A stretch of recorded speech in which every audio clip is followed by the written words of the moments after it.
Mr. Narayanan, President CSDMS, Rajshekharan Pillaji, Vice Chancellor IGNOU, Mr. Subhash Kundia, Joint Secretary, Secondary Education, other distinguished guests, Mr. Clark, delegates, ladies and gentlemen. This is the second time that I will be addressing this initiative, eIndia. I did it once in Delhi, and I'm doing it again here in my hometown, Hyderabad. I just hope that the delegates coming in to attend this very important event year after year do not get tired of seeing me every year addressing each one of you. But I must say it is an honor and a privilege for me to be addressing you here in my hometown, Hyderabad. Particularly so because Hyderabad is known for IT after Bangalore and has been growing in great strides in this particular sector. The information and communication revolution has transformed the world economy, as we all know. Countries are closer together than ever before, and there is a great flow of information and knowledge through technology across borders. Teachers and students now enjoy an unparalleled reach brought about by development in content, production, reproduction, and dissemination. It is this ongoing process of integration of technology with the global economy that has made India what she is and where she is today.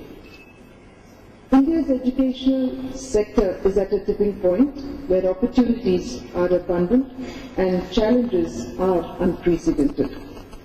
As the Indian economy strives to grow in the wake of global recession and economic meltdown, the higher education sector has to respond with dynamism to meet the escalating shortage of skilled and educated manpower. A market-driven approach, adapting and adopting emerging technologies, effective fundraising, and deployment backed by the right policy framework by the government is key to boost the higher education sector. The question is whether we in India can bring such a paradigm shift in the education sector. On this will depend the future role of our country in the emerging global scenario. BRIC countries, which is Brazil, Russia, India, and China, are perceived to be the fastest growing economies today. According to a survey, over the next 50 years, though their growth rate will definitely slow down, their aggregate GDP will be higher than the G6 countries. The prerequisites for the growth are macroeconomic stability, evolution of strong democratic institutions, education, and openness.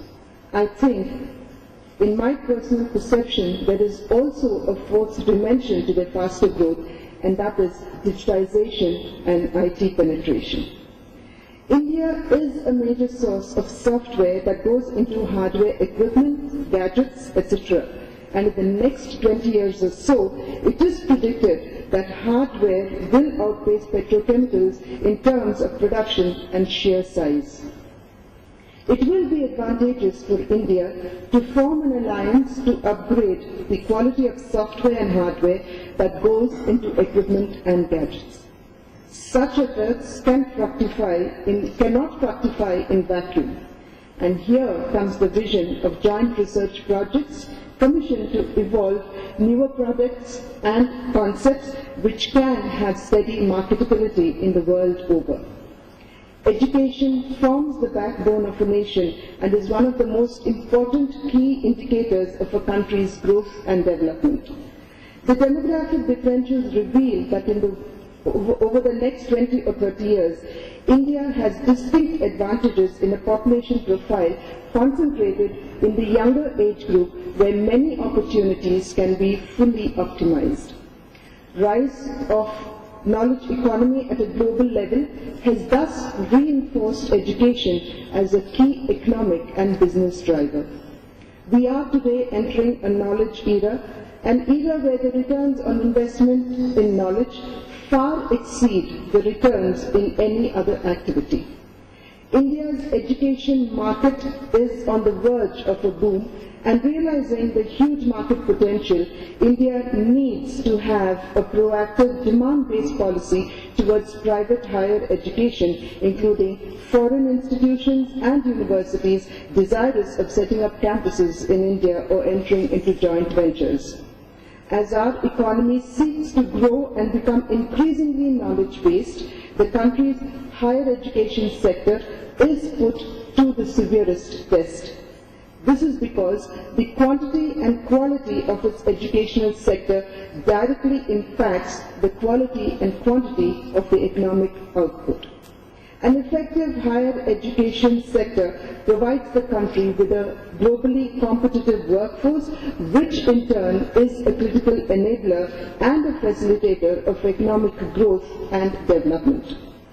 While the implementation of Sarva Shiksha Abhiyan program set up by the government to bring elementary education to millions of children in our country has been successful to a large extent, the government is now in the process of implementing a secondary education scheme called the Rashtriya Madhyamik Shiksha Abhiyan during the 11th plan at a cost of close to 20,120 crores. This scheme aligns with the efforts of the Ministry of HRD to assist states to build up the ICT infrastructure in secondary schools through the scheme of ICT in schools. I believe that our universities, particularly the ICT varsities, have a great role in materializing the hopes and aspirations of the people. The recent budget announced has also allocated a large amount of funds for the Indira Gandhi National Open University and other state open universities to promote distance education. The academic network implied with all these programs also have the potential to catalyze the growth of research activities as well. Through the Right to Education Bill, which had already been passed by the Parliament, India is going to be spending huge amounts in neighbourhood schools, the process by which adequate number of students will be thrown up for the university system in our country. Again, the government has asked all state governments to provide a detailed report of their objectives in the field of higher education, which they would want to see by 2020 within the next 3 months deadline. There is an immense scope to synergize activities in telecom and IT space, which currently languish.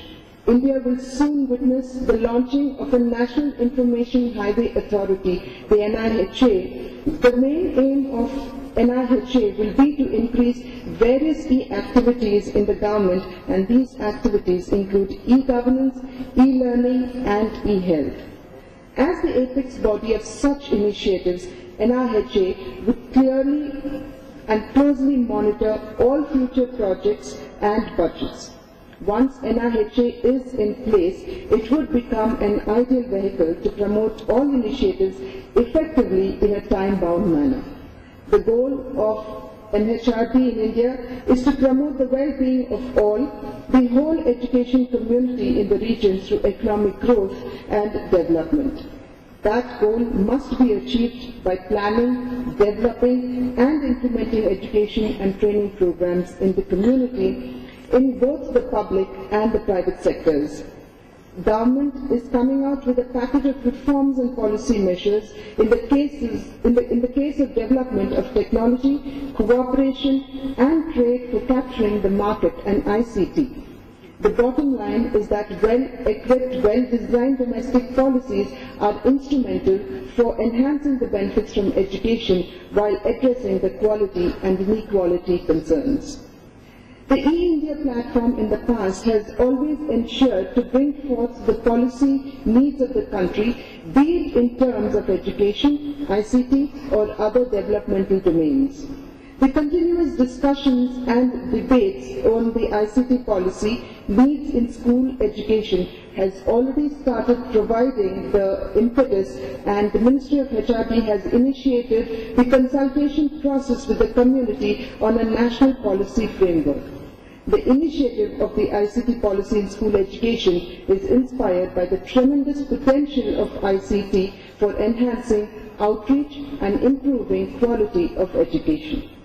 In the coming years, the thrust is on the use of information and communication technology to strengthen the system in the mode of open and distance education and learning as well.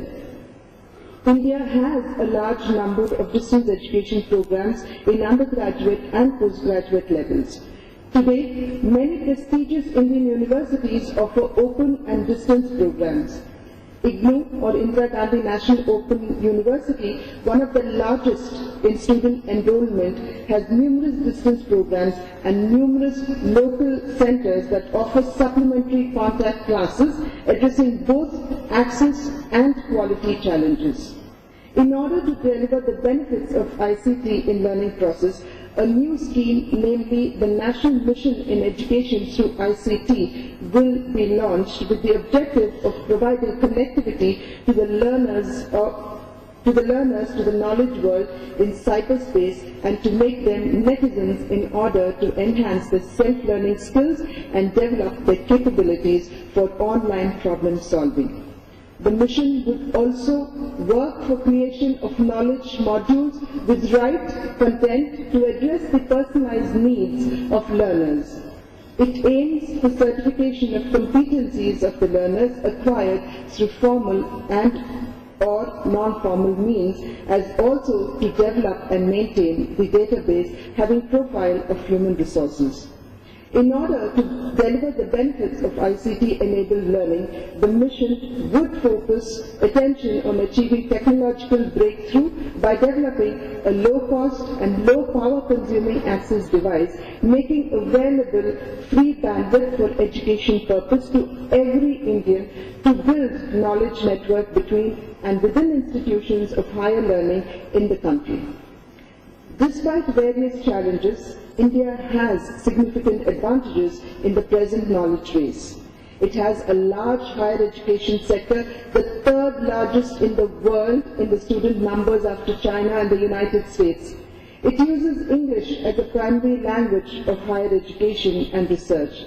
It has a long academic tradition. There are also a number of high-quality institutions, departments and centers that can form the basis of quality sector in higher and technical education. The spread of higher education in India was achieved largely through active state support, whereby public funding was considered necessary in order to provide equitable opportunities of higher education to all. Although the government has considerably invested on higher education, it is obvious that the need far outstrips the provision. Hence, we need to adopt innovative and flexible methods of leveraging financial, managerial, and teaching resources in the private sector. It is, however, imperative that a regulatory framework is put in place so that there is no commercialization of education, and also there is an effective prevention of racketeering and exploitation in this regard. Subject to this, we have no inhibition to allow private players to function in the country with a reasonable degree of autonomy and freedom for providing quality education. And may I, at this point, we need to acknowledge the active role that the private sector had played in the proliferation of higher education. And it is thanks to them that we have been able to make education accessible to even those children living in the remotest areas of our country. But however, we also need to emphasize and remind the private sector that it is against the national policy of education, and also there have been very many Supreme Court directions which have said, and judgments which have said, that education cannot be for profiteering. And even as I say that, and even before I say I will be concluding, I would, and I cannot refrain from sowing a few seeds for thoughts which you probably could deliberate over the next 3 days, even as you deliberate ICT or a convergence of ICT in various social sectors. The challenges that we face in the ICT sector is very important when it comes to education, proliferation of education through ICT.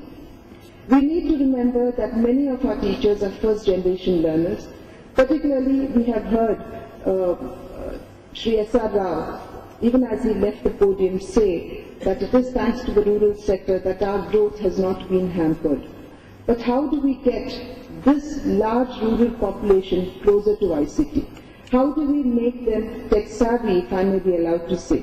Or rather, if I should put it this way, how do we remove the phobia of technology from their minds?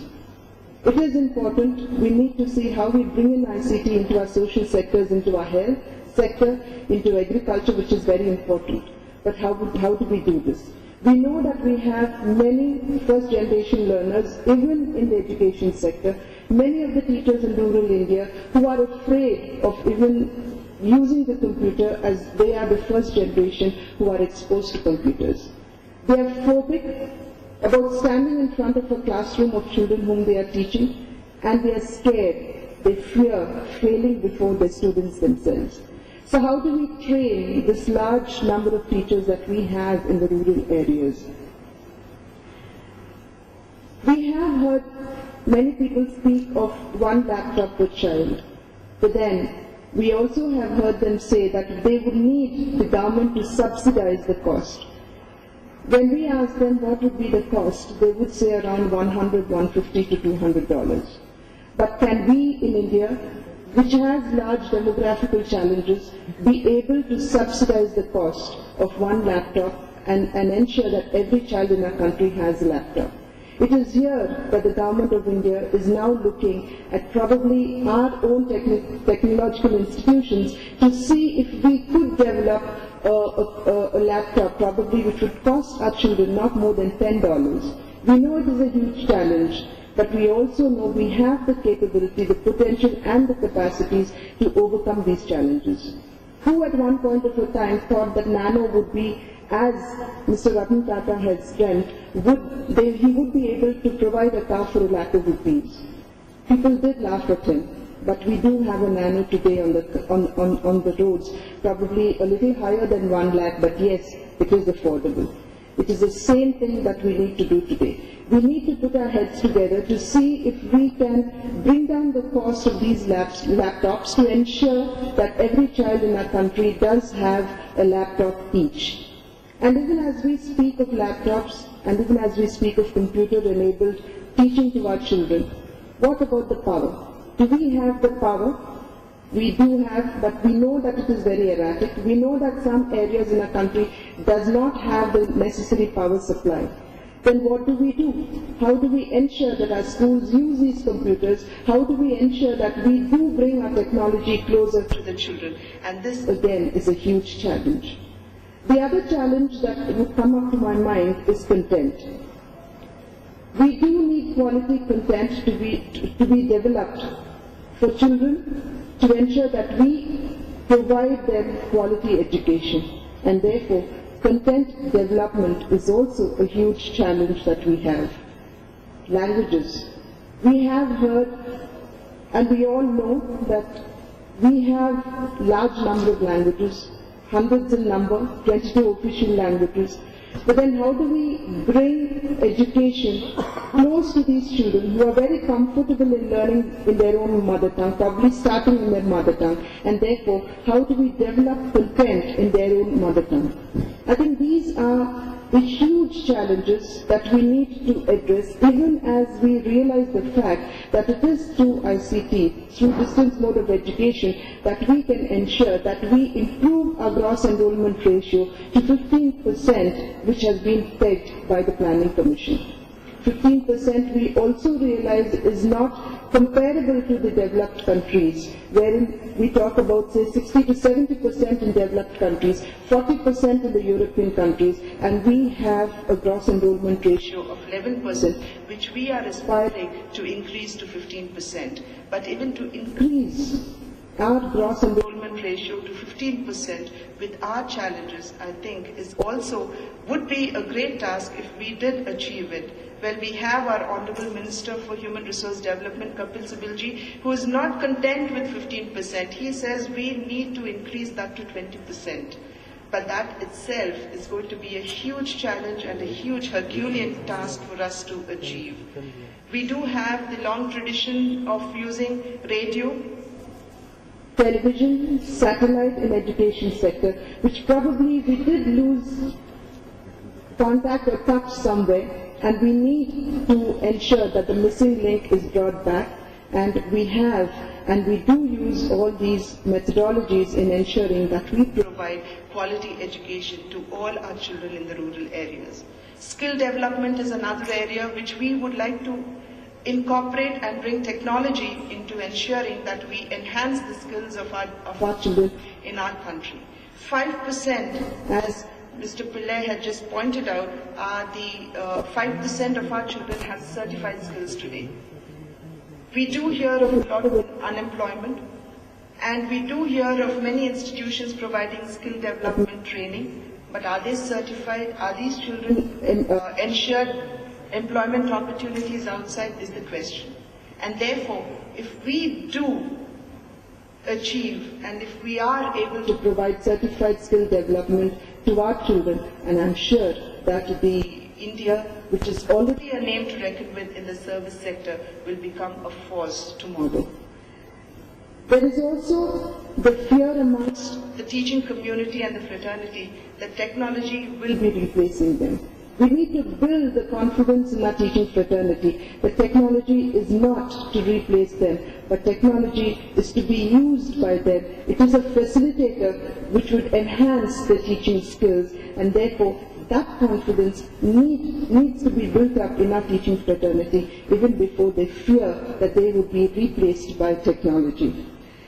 These are the few areas of concern that come to my mind even I stand before you today. And the reason for my throwing up these questions at you is in the next 3 days or 2 days of deliberations that you are going to have, probably you could look over all these areas, deliberate on all these areas, and I'm sure there would be good solutions that would be coming out of the 3-day deliberations that you would be having, and probably we would also be very happy to have the solutions from you, because these are also the questions, the issues, the challenges that we have been grappling with in the Ministry of Human Resource Development. And having said so, I would like to congratulate CSDMS, Mr. Narayan, who have taken the initiative and who have been taking the initiative year after year in bringing all the people together, all the stakeholders together, the academia, the industry, everybody together, so that we could put our heads and we could deliberate and we could find solutions to the various problems that have been plaguing India. I'm sorry I'm using the word plaguing India, but I really would want to put it that way, because these are the questions that we have been grappling with, trying to find solutions. And therefore, once again, congratulating eIndia for their initiative, the CSDMS, and also the Department of Information Technology for having coming forward. We would look forward to the solutions that you would be drawing up in the next 3 days, which would help us in our policy framing. Thank you.